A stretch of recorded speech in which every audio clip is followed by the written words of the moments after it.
Yung pong na-research natin no, about dito kay Cory Webster is meron po siyang tweet or comment no, about dito sa LGBTQ. No? So yun, na talaga pong nilabas ng media. So dahil po dyan, nagkaroon siya ng 1-day suspension. No? Yan po ba nalalaman ng mga vlogger na yan bago sila naglabas ng ganyan? Yung ilang mga history, no? So, I don't think maglalabas na naman siya ng ganyang remarks, no? At to contradict nyo yung kanyang sasabihin. So, yan na po mag-isip po talaga tayo. Diba?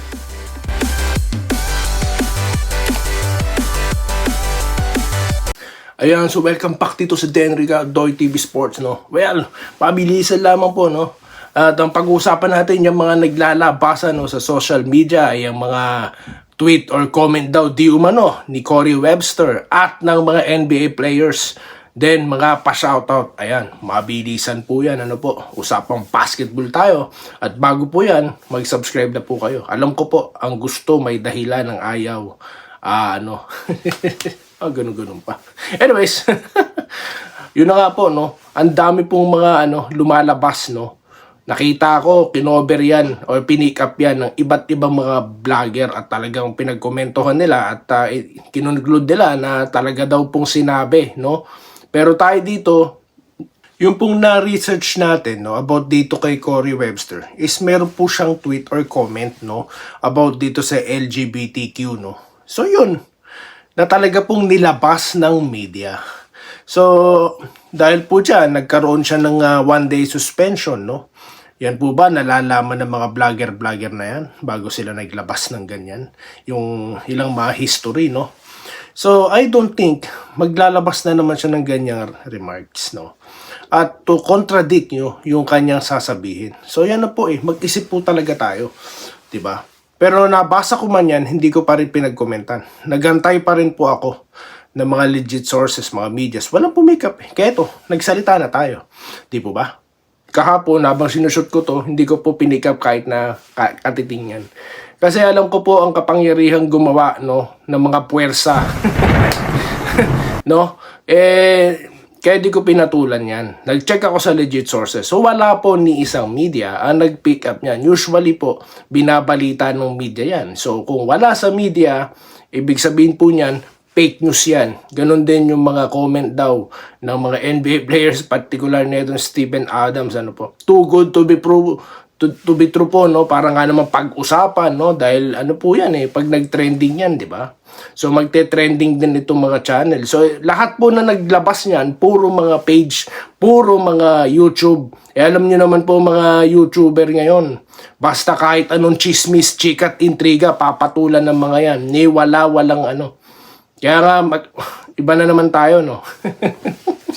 Uy, Ma'am Joy Econmenda, nakita ko, binasa yung comment mo ni Rico Marhofer, Kala mo, di ko makikita yan, So, yun na nga po, pati nga Moto Club, biruin mo. Diba? Pati yun, nababasa nila. So, kahit sino po talaga, pwedeng niyan. So, tinatanong nila, no, sa kanilang, vlog. Binaplash pa nga ni Sir Rico, yung mga di umano'y sinabi at may marami pong nagko-comment doon na fake news. So, ganyan po, no? To fact check everything, guys. Huwag tayo magbida-bida, magpasikat, no? Magre-repost niyan. Ako, di ko talaga papatulan yan, no? Sabi ko sa inyo, kahit walang manood sa akin, despite nakikita ko yung iba, no? Malalaking channel, pinikap lahat yan. Hindi ako maniniwala basta-basta.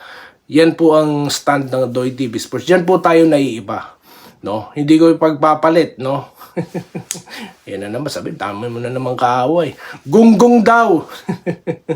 Itong mga nagbabasher dito kay Kevin Kiambao. Anong karapatan nyo mag-bash? Ang titigas naman ng mga nyo. Grabe, no? Di lang nakalaro. Kung ano-ano nang sinabi. May dahilan kung bakit. Diba? Ba't kasi kayo nakikialam, no? Sabi nga po ng Moto Club, yung mga dating player naglaro under coach Tim Kuhn, yan talaga yung rotation niya. Diba? Kaya dyan po kayo makikinig sa mga nanggaling talaga doon, yung mga player talaga doon. Hindi kung kani-kaninong mga, kung sino-sino lang mga yan. Na mga fake news peddlers, no, yung mga hater na di mo alam kung saan, mga puwersa po, no, sinatawag ko mga puwersa yung mga yan dahil nagsasama-sama yung mga yan, di po ba?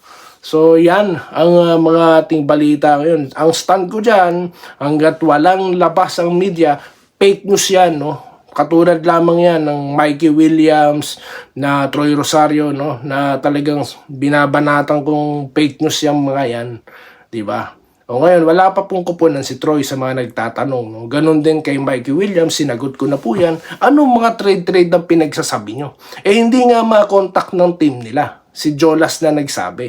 May mga sinabi pa itong mga to na si Chat lang daw ang susi.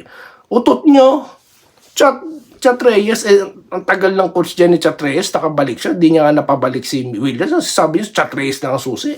Ibig sabihin, hindi ginagawa ni Chat yung... Kahit digilan nyo ako sa mga fake news na yan, no? Hindi ko yan... Ako lang ang magsasabi talaga, no? Na kayo po'y makinig, ha? Maghanap ng mga tamang balita, ano po? I-counter-check nyo po, okay? Anyways, dito na po tayo sa mga comment, no? Shoutout na po tayo, ayan. Pagbabasa tayo. Meron pang channel dyan, no? Si Thompson, si ano daw, si pangalan nito? Si RJ Abarientos daw, ano? Matindi yung channel na yun, ano? Anyways, Lods, to balita kay Troy and Mr. Mario Bailosis, no? Tatawagan sana ng Moto Club, eh. Kaso, maski sila, ano, kahit kakilala nila yung tao, ayaw nilang storeboy. Wala pa nga po talaga. Nag-aabang po tayo ng ano, hindi po makikisabay si Troy sa usapang Gilas. No? Hayaan natin siya. Wala pa pong kupunan at yung nasa Hinebra na siya, mga naglalabas sa lineup dyan. Mga ano yan, mga bida-bida yan. No? Mga bida-bida. Okay?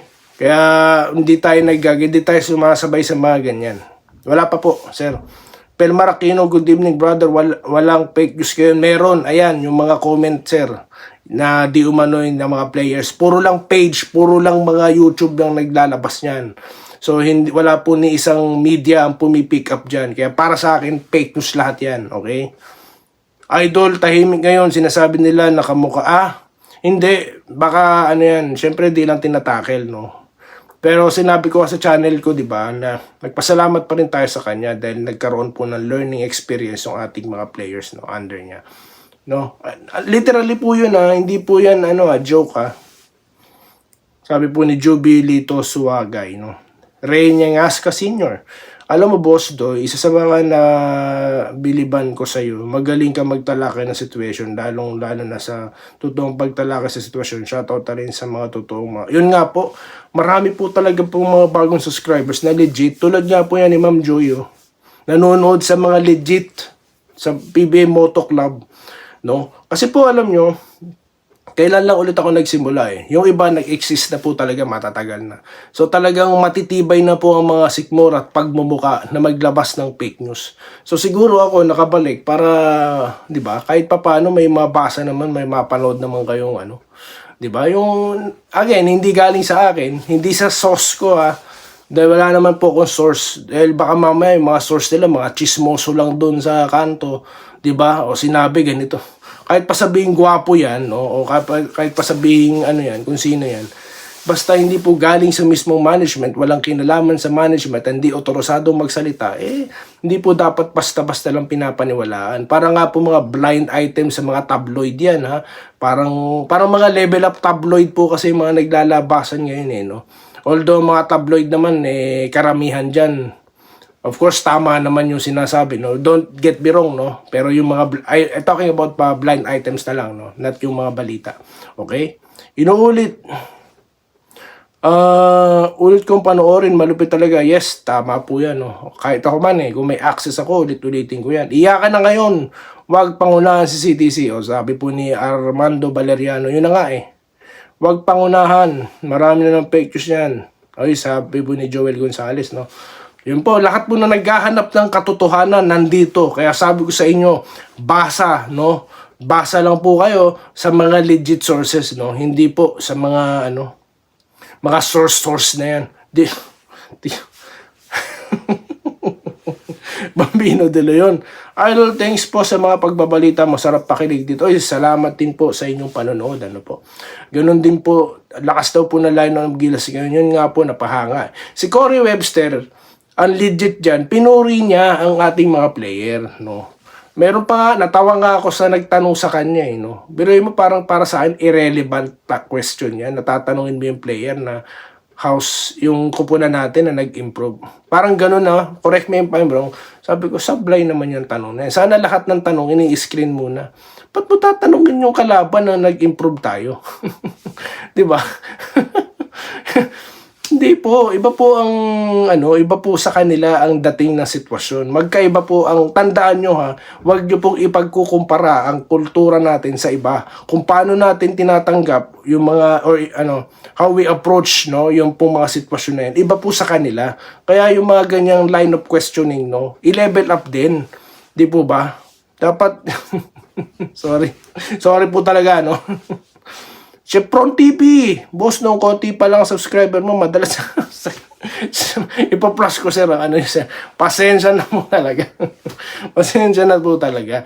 Kasi ang dami po kasi talaga, Pero I try my best, Binabasa natin lahat yan. Lahat po kasi yan importante para sa akin. Kasi nga, parte kayo ng channel na ito, parte kayo ng content na ito. Hindi, sabi ko asa nakalipas kong content, hindi kailangan mag-fake news. Basahin lang lahat ng mga comments ng mga subscribers. Mga legit hindi yung mga bot. Hindi yung mga kung saan sa nakukuha ang subscriber. May content ka na, yung iba talaga kasi, marami kasi po talaga na dadali sa mga chikat intriga, Malat Christopher Ming kwentuhan, Mahirap po yan. Kasi wala pa pong libel Ay, may cyber na pala. Pero sa dami po naglalabas at lahat yan, walang muka. Mabuti pa sila Manay Christie, may muka. Talaga pong talamak, notorious po talaga. So yun lamang po guys ang ating napag-usapan. At marami pa po ito Pag-uusapan pa po natin of course ang Gilas at Hong Kong. Dito lamang sa Doy TV Sports at Den Liga YouTube channel. Muli, maraming salamat po sa inyong panonood. Salamat po sa panonood. Subscribe na para sa mga susunod na basketball at boxing videos.